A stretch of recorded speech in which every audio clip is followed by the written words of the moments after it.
Olá a todos e todas, sejam muito bem-vindos ao webinar de hoje, o que esperar de uma certificação Health and Wellness Coaching. São muitas as questões que surgem, também à medida que a oferta vai crescendo nesta área. O coaching em saúde e bem-estar é hoje uma evidência, está em expansão, ainda que em Portugal seja importante mantermos uma trajetória informativa sobre o que é o serviço, que valor acrescenta e que resultados pode potencialmente provocar. Antes de começarmos a esclarecer algumas das questões que me têm chegado por força da certificação que promovo desde 2017 e que forma profissionais de saúde e do exercício em Portugal, do Brasil e de Moçambique também, gostaria de salientar que este webinar foi pré-gravado, pelo que será possível, se houver perguntas, colocá-las lá embaixo nas caixas de comentários e responderei live sem perdermos tempo de conteúdos nem alongar demasiado a iniciativa.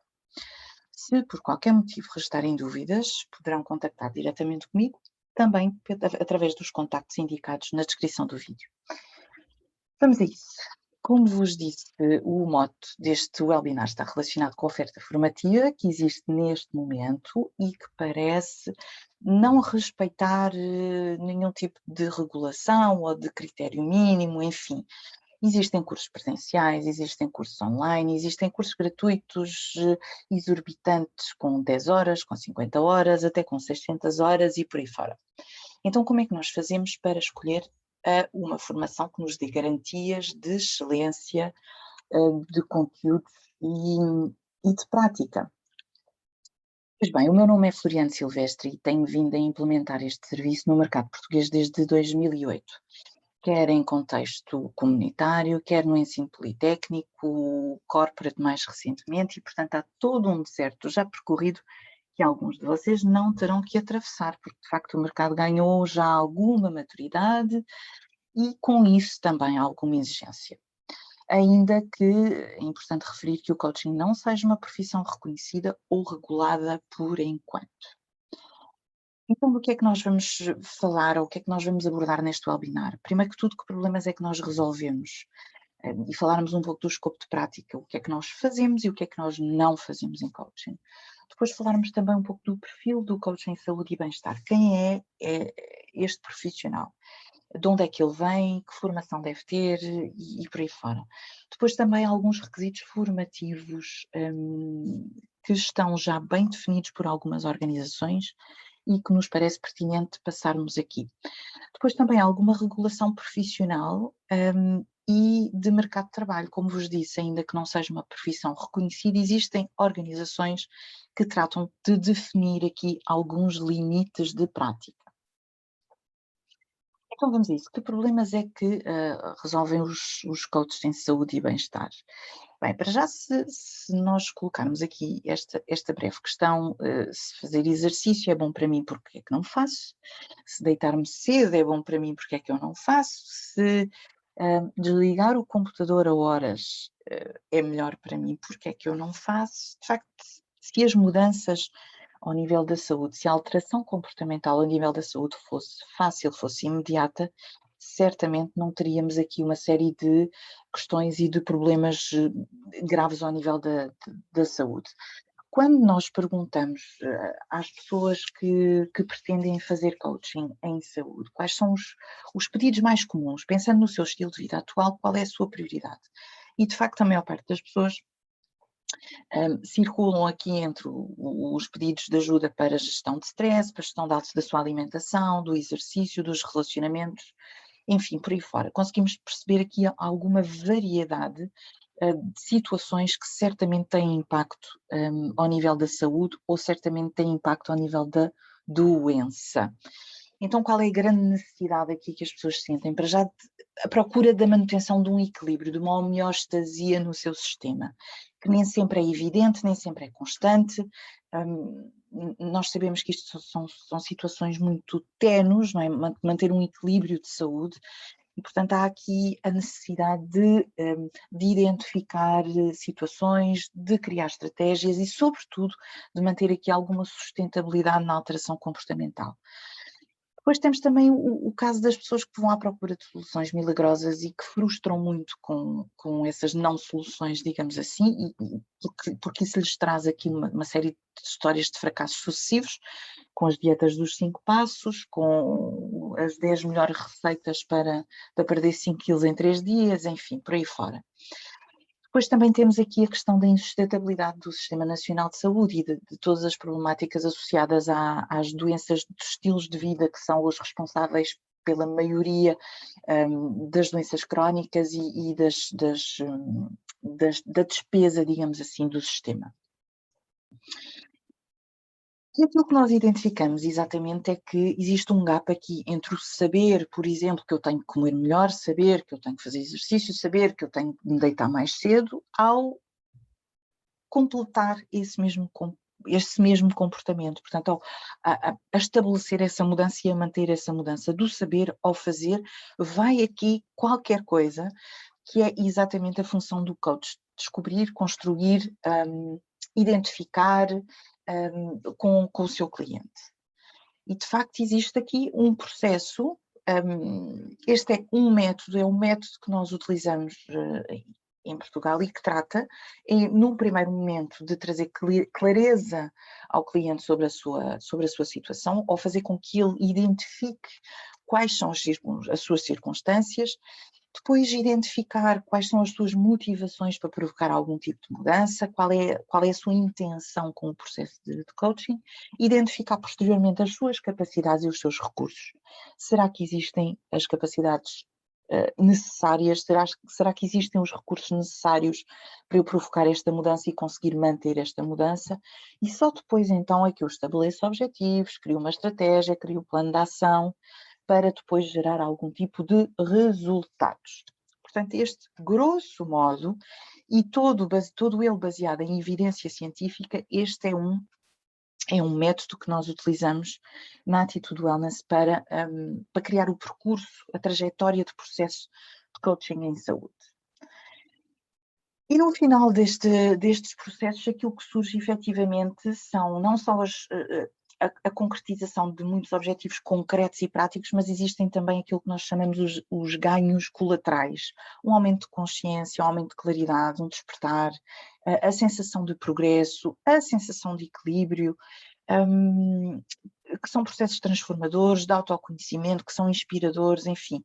Há também aqui muitos benefícios que não são só a concretização do objetivo inicial do cliente.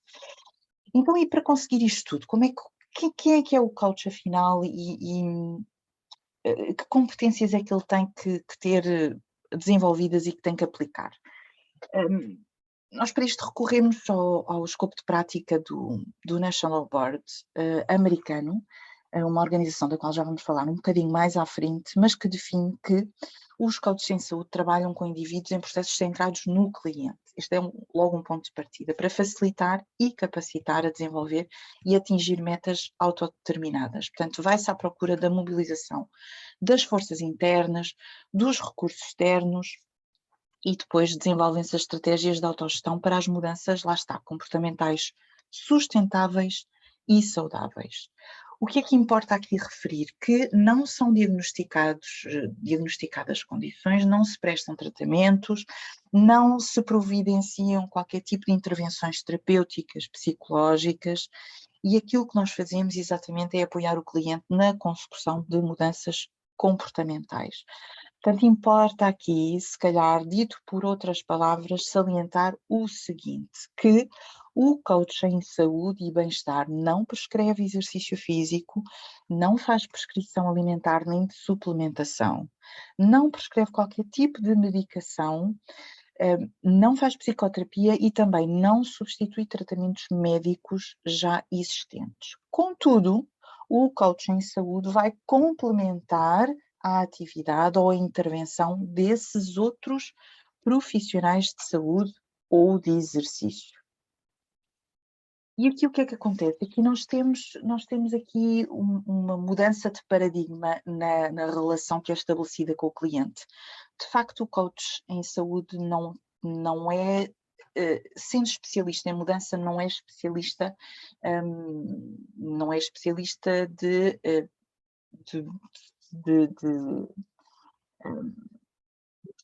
digamos assim, não é especialista. O seu papel é, de facto, o de empoderar o cliente e de tornar o cliente o melhor especialista da sua vida. Isto parece aqui um chavão, mas é aquilo que nós temos verificado ser o mais exigente e desafiante quando formamos os tais profissionais de saúde, habituados a ter este papel de aconselhar, de recomendar, de prescrever, de orientar, para passar o poder exatamente para o cliente. E é um poder de exploração, é um poder de descoberta e é um poder também de co-construção. É preciso nós desenvolvermos aqui para sermos coaches em saúde e bem-estar. Primeiro que tudo, os skills relacionais. Há, de facto, aqui algumas competências que é preciso desenvolver e que são determinantes para nós criarmos aqui as condições, como dizia o Rogers, necessárias e suficientes para a mudança do outro. Eu coloquei aqui alguns exemplos. Escutativa, empatia e não julgamento são de facto as elementares num processo de coaching, numa relação de coaching em saúde e bem-estar. A ICF, a Federação Internacional de Coaching, tem 8 core skills identificados e o National Board americano tem 17 skills identificados já mais específicos dentro da área da saúde e do bem-estar. Depois é importante também haver aqui um domínio técnico que nós vemos como distinto do relacional. Um domínio técnico no sentido dos métodos. Que método que eu vou aplicar na minha sessão de coaching? A estrutura, é importante que o processo e que a própria sessão respeitem uma estrutura. Existe, ainda que o processo seja liderado pelo cliente, existem aqui balizas, existem limites no processo, que é muito importante nós respeitarmos para que isto se chame coaching e não se chame outra coisa qualquer. Depois é importante também dominar a relação centrada no cliente, por oposição exatamente à relação de especialista. É importante dominar determinados modelos teóricos, é fundamental nós termos a nossa atuação suportada ou assente em evidência científica e modelos teóricos da alteração comportamental para a saúde que estão já reconhecidos. E depois, eventualmente, também dominarmos algum tipo de ferramentas e de recursos tecnológicos ou não. Existe já disponível online e não só um sem número de ferramentas de acesso gratuito que é possível explorar e que é possível utilizar. Depois há também skills éticos, que são, digamos assim, o pano de fundo da relação de coaching em saúde. É importante nós percebermos que há um setting. Quando falamos em setting, falamos em espaço relacional, onde decorre a sessão e onde decorre o processo, quer seja num gabinete, quer seja online. É fundamental que haja aqui alguma forma de funcionamento que seja respeitada, que seja valorizada, sobretudo. Depois a questão do sigilo e da confidencialidade, que é indispensável, e as questões do RGPD mais recentemente também. Ora bem, a título aqui de salpico de experiência de mercado do português, quem é o profissional que procura a formação em coaching em saúde? São sobretudo profissionais da área da saúde e do exercício, são psicólogos, são médicos, são farmacêuticas, são enfermeiras, fisioterapeutas, nutricionistas, engenheiros alimentares, cuidadores, pessoas com doença crónica, com algum tipo de limitação, terapeutas, educadores para a saúde, personal trainers, instrutores de fitness e por aí fora. Contudo, essas pessoas, a maioria, 3/4 das pessoas que procuram esta formação não têm uma formação anterior em coaching. nem têm essa experiência. Então agora vamos à regulação profissional e para vocês perceberem também o que é que podem encontrar em termos de exigências e não só de exigências, mas de mercado de trabalho. Como eu vos disse, em Portugal não existe ainda uma regulação profissional, nem em Portugal, nem em país nenhum que eu tenha conhecimento. Contudo, existem organizações que têm desenvolvido um trabalho extraordinário, não só na investigação, portanto, no sustento teórico desta abordagem, que precisa de ter as suas evidências muito bem marcadas para se afirmar e para se posicionar enquanto profissão, mas também essas mesmas organizações são determinantes na constituição do escopo de prática e das exigências de formação que são necessárias. Algumas dessas organizações estão aqui, não estão todas. Nós decidimos colocar aqui algumas que têm servido de base e de suporte ao nosso trabalho, como é o caso da ICF e do National Board of Health and Wellness Coaching. São ambas instituições que nasceram nos Estados Unidos, mas entretanto a ICF também tem vários chapters ou várias delegações em inúmeros países, em mais de 140 países, se não estou em erro. Falar-vos que a nível europeu nós temos a Association for Coaching e mais especificamente a UK Health Coach Association. São organizações que estão localizadas no Reino Unido, mas que têm tido um papel importante a nível europeu, assim como a MCC, que também trata de trazer alguma regulação ética e profissional à área. O Institute of Coaching, que está também ele nos Estados Unidos, tem tido um papel muito importante no financiamento de investigação e na dinamização, na divulgação do coaching para a saúde também. Fazer-vos um bocadinho de especificidade agora no que toca ao National Board of Health and Wellness Coaching. É um grupo colaborativo que existe há quase 10 anos já. Eram na altura um grupo de 70 representantes de diversas escolas de formação e de organizações profissionais. A ICF também fez parte deste grupo, cujo objetivo era criar aqui algum tipo de consenso à volta da prática. Na altura, portanto, o Health and Wellness Coaching estava a explodir, digamos assim, sobretudo nos Estados Unidos, e era preciso criar aqui algum tipo de linha, de fio condutor, para que houvesse, para que se evitassem as disparidades e para que o mercado se sentisse também esclarecido na altura da contratação do serviço. Portanto, o seu propósito é criar evidência científica, é desenvolver o escopo de prática que saiu em 2017, é divulgar as suas 17 skills que estão muito bem esmiuçadas e definidas, portanto, o que é que o coach deve fazer e o que é que o coach não pode fazer nesta área, o código de ética. Eles são também responsáveis pela acreditação de formação e pela certificação de coaches, ou seja, eles acreditam formação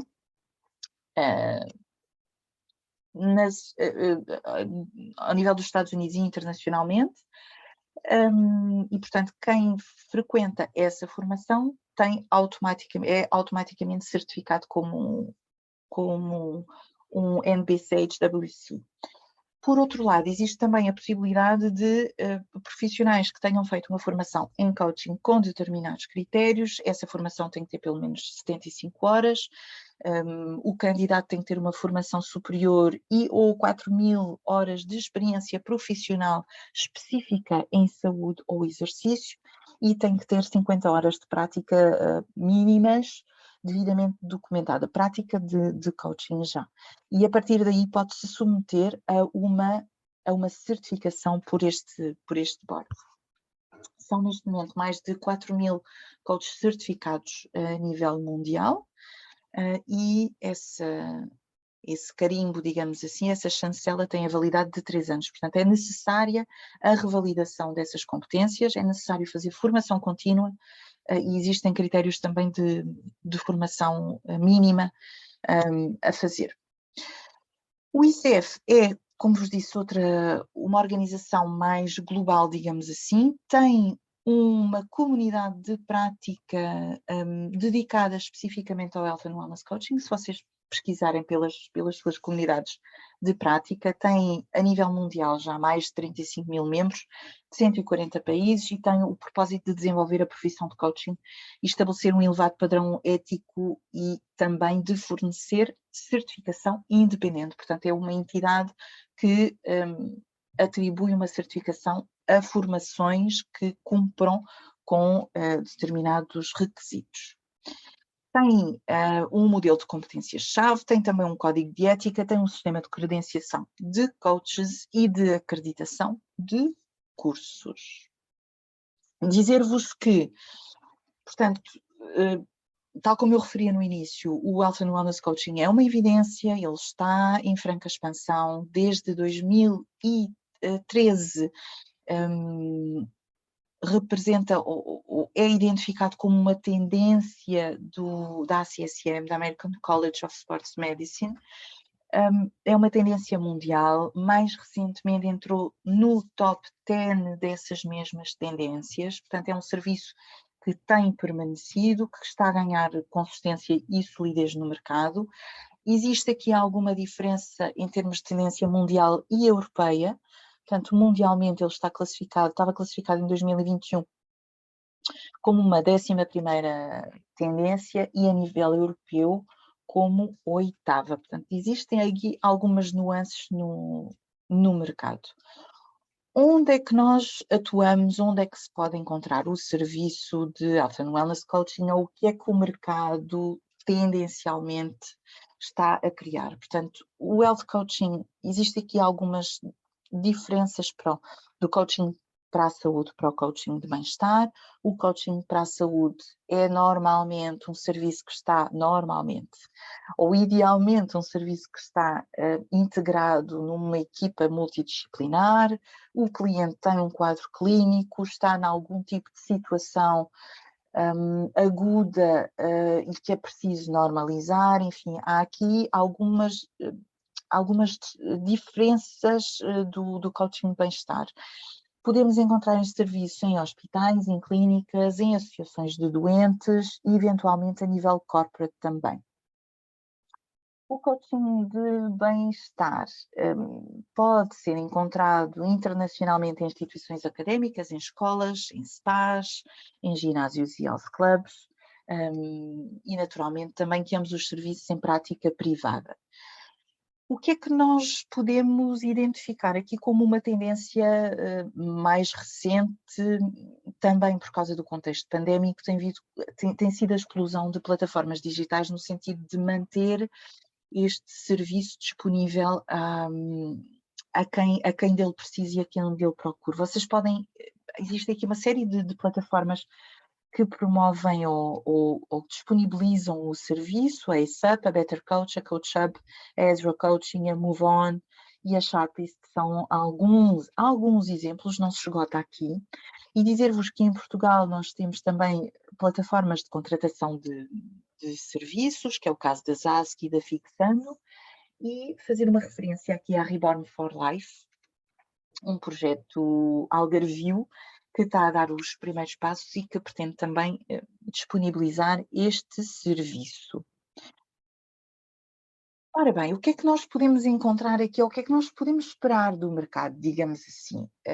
Segundo o reporte de 2020 da ICF, estima-se que existiam cerca de 71 mil coaches em prática em 2019, que foi um aumento de 33% face à previsão de 2015, o que é significativo. Dizer também que 9 em cada 10 coaches têm clientes ativos, segundo este relatório, e que 37% dos seus clientes têm entre 35 e 44 anos, e 30% têm entre 45 e 54 anos. Portanto, a franja maioritária de clientes situa-se entre os 35 e os 54 anos. Que valores é que são cobrados, ou o que é que nós podemos esperar que seja pago em contexto corporate, e o que é que nós podemos esperar pedir, digamos assim, em termos de honorários ao nível da prática privada. Portanto, em termos de corporate, a média dos valores ronda os 20 ou 30 euros por sessão, o que não é muito longe, não está muito afastado dos valores médios que são praticados nas ditas plataformas dos Estados Unidos.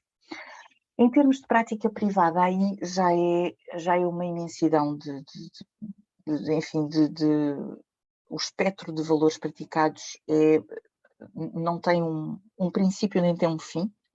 Nós podemos encontrar desde os valores pro bono até sessões de 400 euros.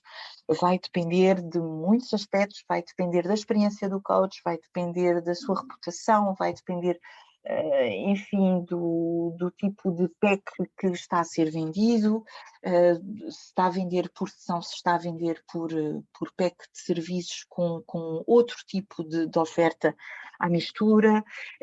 E, portanto, como referência, aquilo que eu resolvi fazer foi ir à plataforma Zask e perceber, muito bem, se eu quiser neste momento fazer recrutar um coach em saúde, o que é que eu posso eventualmente vir a encontrar? E os valores rondam entre os 30 e 160 euros por sessão. O que é que eu gostaria de salvaguardar aqui? É que, idealmente, um processo de coaching é isso mesmo, é um processo. E um processo não decorre só numa sessão. Ele decorre de 4, 6, 8 sessões, até 12, eventualmente 15, dependendo dos casos. Portanto, é importante também, quando vendemos o coaching, termos a noção de que para conseguirmos proporcionar algum tipo de condições para que hajam resultados, é importante que o cliente perceba da necessidade de nós conseguirmos ter tempo para estabelecer uma relação, tempo para estabelecer prioridades, tempo para estabelecermos uma estratégia e tempo também para o cliente acionar essas mesmas estratégias. Avançando aqui em relação aos requisitos formativos, não é? O que é que é importante nós irmos à procura aqui quando precisamos ou quando queremos encontrar aqui uma formação? É importante perceber que não basta só fazer perguntas. Eu tenho aqui isto com vida própria. Para fazer para fazer coaching, de facto as perguntas por si só não chegam. Também da mesma forma que não chega ter um curso. Eu tenho um curso e já tenho o meu negócio montado e, portanto, não vou ter que me preocupar com muito mais coisas. Também não chega a fazer formação de alguns dias para ser coach.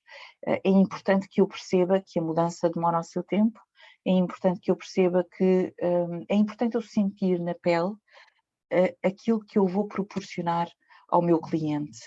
Depois há aqui outro mito, que é, em alguns casos, o facto de, por eu já trabalhar com pessoas, por exemplo, em PT ou por ser já nutricionista, eu achar que bastante fazer perguntas já vou gerar aqui algum tipo de mudanças. Nem sempre, e isto pode ser um mito perigoso. E depois acharmos também que só precisamos de ferramentas. Ser coach vai muito para além do uso de ferramentas e de facto é uma experiência que só se entende depois de se fazer uma formação com algum tempo. Dizer-vos o que é exigido internacionalmente, porque, como vos disse, em Portugal não existe ainda esse tipo de exigência ou de referência a nível de organização profissional dedicada ao coaching em saúde. Portanto, o que eu resolvi foi trazer-vos as referências da UK Health Coach Association, que é aquilo que se aproxima mais, talvez, do nosso mercado, por ser um mercado europeu.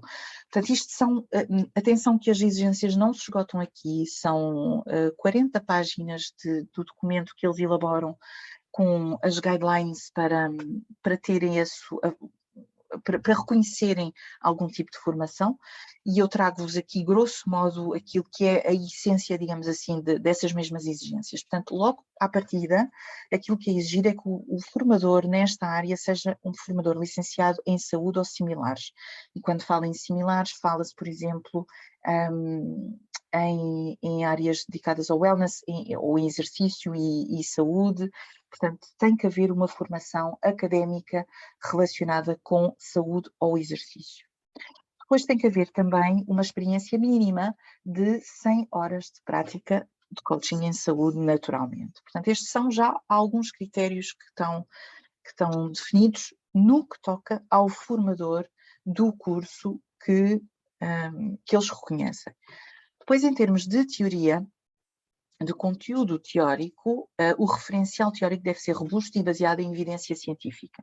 Dizer-vos que neste momento existem mais de 100 modelos teóricos de alteração comportamental. Naturalmente não seria possível passar por todos numa formação em coaching, mas o que eles referenciam é que deve haver um mínimo de 3 modelos teóricos baseados em evidência.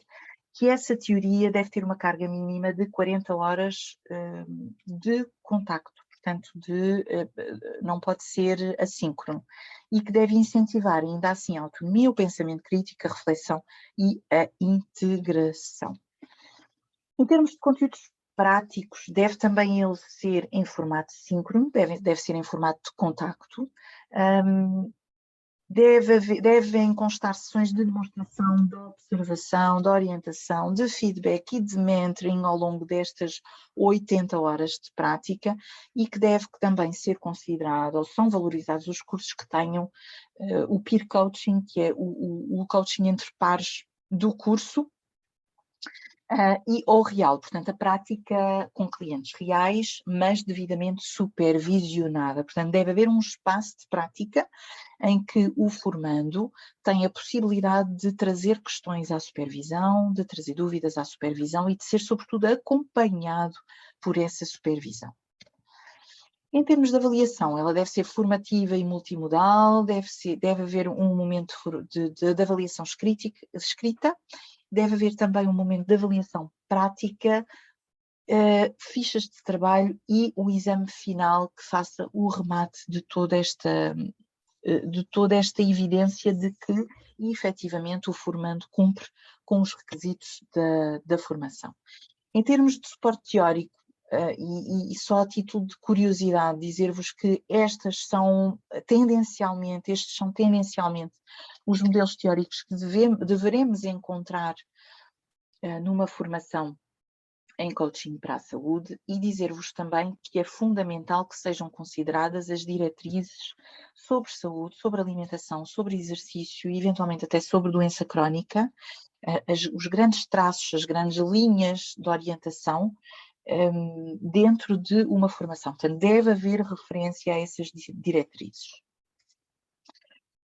Também que nós devemos desconfiar, e aqui tenho outra vez aqui o meu slide com vida própria. Portanto, nós devemos desconfiar quando a linguagem de divulgação de um curso é difusa, é superficial e muito repetitiva também. Devemos desconfiar quando existem chavões do género vais aprender a transformar a vida dos teus clientes em 5 dias, ou o chavão que me causa aqui alguma comichão, que é se tu queres, tu podes, faz do coaching a tua vida, enfim. É importante termos aqui algumas reservas com promessas também de independência financeira e de encontrarmos logo um nicho ao virar da esquina e, portanto, fazes o teu curso e de repente transformas o mundo. Esse é o tipo de promessas também perigosa. E, por fim, desconfiarmos também quando se fala em certificações internacionais. É importante nós percebermos de que organização é que nós estamos a falar, que organização é essa que reconhece ou que traz um carimbo de certificação internacional, qual é o seu referencial teórico, ético e profissional. Dizer-vos que da nossa experiência, é importante passar por um processo pessoal. É fundamental antes de investir numa formação em coaching, é muito importante termos essa noção de que viver o processo é uma grande escola. Depois há também a questão de fazer uma formação introdutória. Existe já alguma oferta, cursos de pequena duração, cursos de 5 horas, de 10 horas, de 15 horas, que permitem ter um conhecimento prévio ou da abordagem da escola que o promove, ou daquilo que eu posso vir a encontrar numa certificação. É fundamental que eu tenha algum tipo de preparação prévia, digamos assim. Depois identificar aqui qual é o nicho que eu gostaria de trabalhar. Se eu gostaria de trabalhar com grávidas, se eu gostaria de trabalhar com excesso de peso, se eu gostaria de trabalhar com doença crónica, se eu gostaria de trabalhar com stress e ansiedade, enfim. Isso tudo também vai simplificar o meu percurso formativo, porque me vai permitir ir à procura na formação de conteúdos que já estejam previstos dentro destas áreas. Fazer uma pesquisa exaustiva do mercado também é fundamental. Eu estar certo de que quando vou à procura ou quando me inscrevo numa certificação, ter a certeza de que, de facto, eu pesquisei tudo o que havia para pesquisar e encontrei e selecionei o melhor curso que havia. Depois é fundamental fazer perguntas e não ter medo de questionar, não ter medo de questionar as escolas de formação. Portanto, é fundamental questionar a experiência dos formadores, é fundamental questionar sobre os conteúdos, é fundamental questionar sobre a avaliação que está prevista, é fundamental questionar sobre a metodologia, se vai haver mentoria, se vai haver formação, se vai haver supervisão. É fundamental irmos à procura de edições anteriores desse curso, falarmos eventualmente com quem já fez a mesma formação. Que tipo de experiência tem esta formação, se ela pode ser validada, se é efetivamente uma experiência comprovada ou se é só marketing puro, enfim. E depois, naturalmente, percebermos qual é o escopo de prática que está subjacente a esta formação. Nós não temos todos que procurar o mesmo, não temos todos que ter os mesmos interesses, mas com base aqui naquilo que é definido pelas organizações profissionais, o que é importante eu ir à procura quando vou à procura desta mesma formação.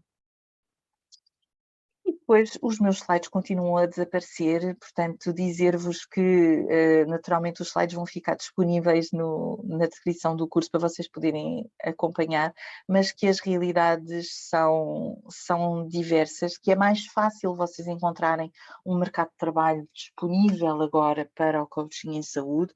O contexto pandémico também veio facilitar muito aquilo que era a consciência das pessoas e das suas prioridades em relação à saúde. De facto, sem a nossa saúde, pouco fazemos na vida e o contexto pandémico veio trazer exatamente esta consciência da necessidade de eu procurar ajuda quando identifico.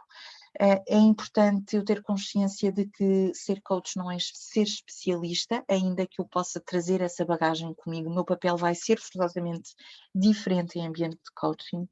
Dizer que nem todas as mudanças são iguais e que é importante nós termos consciência de que não existe uma receita que vá trazer resposta a tudo e a todos os clientes e, portanto, é fundamental nós respeitarmos essas diferenças.